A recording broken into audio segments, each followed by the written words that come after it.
Hola, buenas tardes. Mi nombre es Verónica Fuentes y vamos a ver una clase que es un pequeño repaso de urgencias neurológicas. Como son temáticas que ya se han desarrollado a lo largo del cursado y se repasaron en la clase de neurointensivismo, vamos a hacer solamente una pequeña mención de los temas que son los más importantes y desarrollar ahí cómo es el concepto de la enfermedad, qué diagnósticos diferenciales tenemos que pensar en una sala de urgencias y cuáles son, digamos, los tratamientos o las líneas de tratamiento iniciales que tenemos que empezar a eh, accionar ahí en un ambiente o en un ámbito de guardia. Bueno, las principales urgencias neurológicas son el accidente cerebrovascular, el estado epiléptico, las cefaleas agudas, el traumatismo del cráneo, el traumatismo raquimedular y la debilidad aguda, donde estarían encuadradas un síndrome de Guillain-Barré y una miastenia gravis, como vamos a ver después. Dentro de los accidentes cerebrovasculares isquémicos y los accidentes isquémicos transitorios, lo que tenemos que tener en cuenta es su concepto como enfermedad. Recuerden que son síndromes clínicos de inicio agudo, brusco. Siempre la enfermedad se instaura de esta manera, con la presencia de signos y síntomas neurológicos focales, que son la traducción clínica de un área de disfunción neurológica que se debe a una isquemia, una disminución del flujo sanguíneo cerebral por debajo de valores límite. Tenemos que tener en cuenta que en ambos cuadros clínicos puede haberse compromiso de la circulación anterior, que es el sistema carotidio, o de la circulación posterior, que es el sistema vértebro-basilar. Con respecto a los síntomas que pueden aparecer comprometiendo la circulación anterior, que es la más frecuentemente afectada, y dentro de esto el territorio de la arteria cerebral media es el más afectado, puede haber síntomas como amaurosis fugaz cuando hay un compromiso carotidio, ¿sí? Una disfunción sensitiva motora contralateral, dando una hipoestesias o hemiparesias, compromiso o trastorno del lenguaje, dando una afasia que puede tener diferentes características cuando afecta el hemisferio dominante, como ser de compromiso o tener compromiso motor, que el paciente no puede nominar objetos, o sensitivos, que el paciente no comprende ni puede ejecutar órdenes simples que le estamos solicitando. Lo más común también es que haya un compromiso mixto, también puede haber una afasia global, quiere decir el paciente no puede emitir ningún sonido y tampoco comprende ninguna orden, cuando el territorio afectado es de la cerebral media izquierda y es extenso. Puede haber trastornos campimétricos como mianopsias,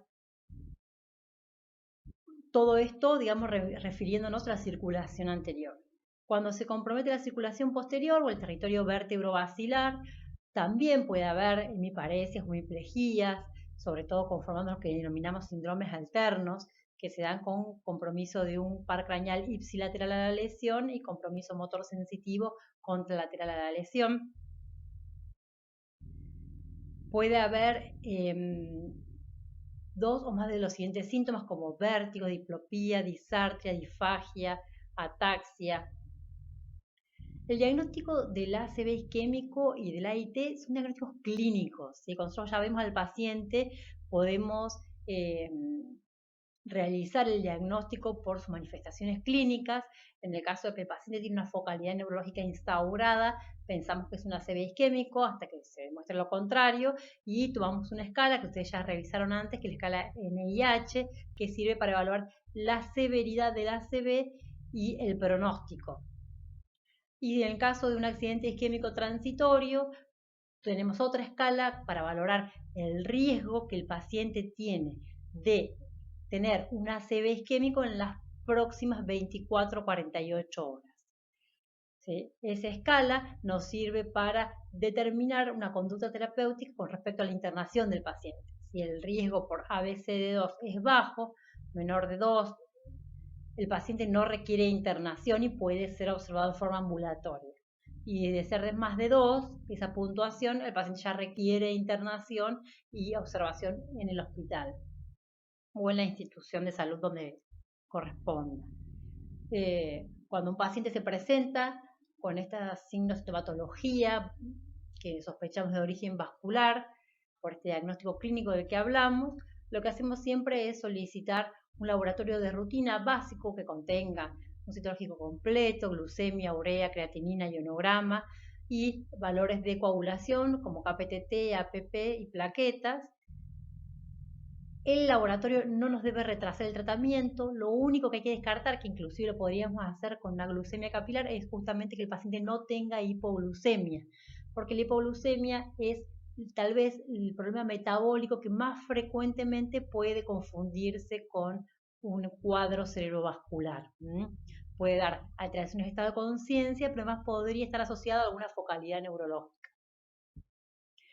Un electrocardiograma y una radiografía de tórax que tampoco retrasa el tratamiento, y lo más importante es que podamos realizar al paciente una tomografía computada de encéfalo sin contraste o resonancia magnética nuclear de cerebro con difusión. De todas formas, esto por ahí depende de cada protocolo en la institución donde se trabaje. Generalmente en la parte pública los protocolos son con tomografía, ¿sí?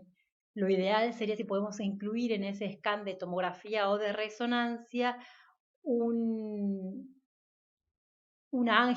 tomografía o angioresonancia, para saber si existe una obstrucción proximal o no de alguno de los vasos intracraneanos.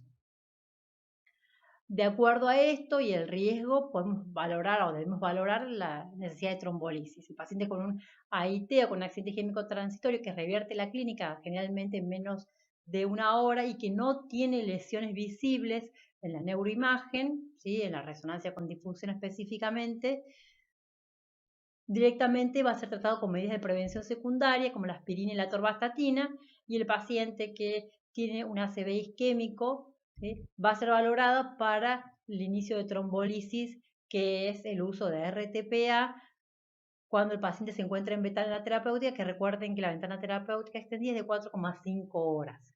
Si el paciente está dentro de ese periodo, tengo que rápidamente hacer el estudio de neuroimagen.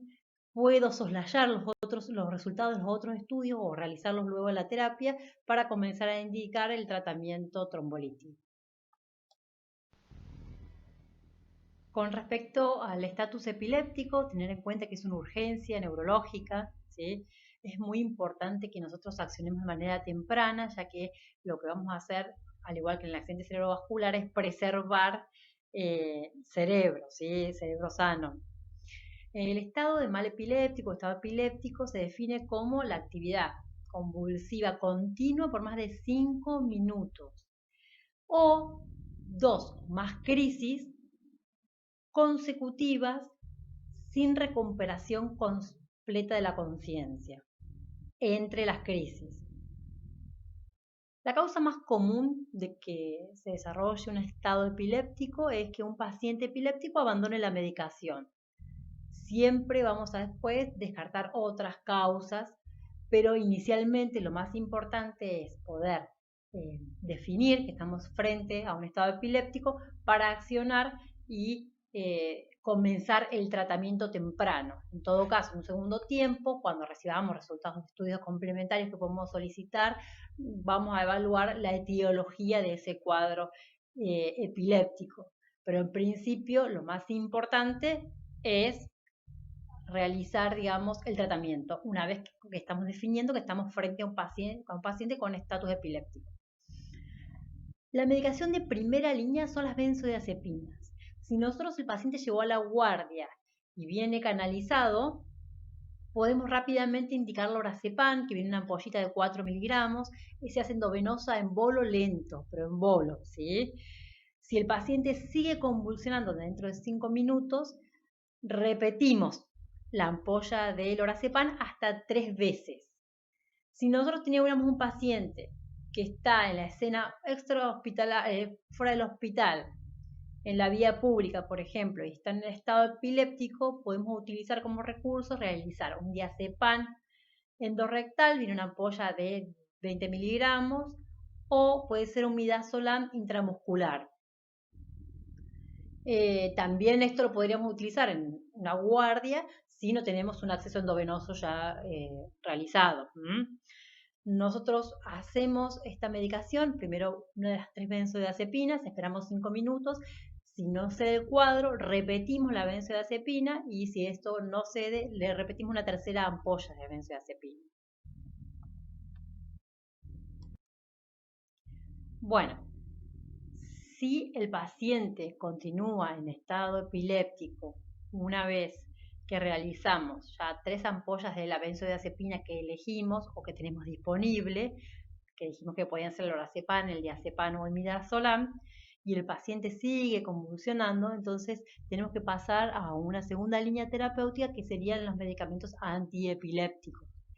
Las medicaciones antiepilépticas son el valproato, la fenitoína, el levetiracetam, la cosamida. Pero tengan en cuenta que en las guardias de la parte pública y privada de Córdoba lo más común que encontremos, a lo que tengamos acceso y que hay en la guardia de todos los lugares es fenitoína. Entonces por ahí a veces comiencen con fenitoína por una cuestión de disponibilidad. La fenitoína se calcula 20 miligramos por kilo de peso endovenoso. Se prepara de la siguiente manera. Hay que romper todas las ampollas que calculamos de fenitoína, que por ejemplo para un paciente de 60 kilos son 12 ampollas, para un paciente de 70 kilos son 14 ampollas, y así. Les digo esto para que ustedes tengan una idea que cuando realicen el cálculo le va a dar una gran cantidad de ampollas, no se asusten por eso. Se coloca el contenido de la ampolla en 250 centímetros cúbicos de solución fisiológica, o sea, ahora en el sachet de solución fisiológica tiran la mitad y en los 250 que le queda de solución fisiológica restante colocan el contenido de esas 12 ampollas, supongamos en un paciente de 60 kilos, lo cuelgan en un goteo para pasar aproximadamente media hora en una hora. Si el paciente a pesar de esto continuara con convulsiones, pasamos ya a elegir un segundo fármaco antiepiléptico que puede ser o el valproato o el levetiracetam.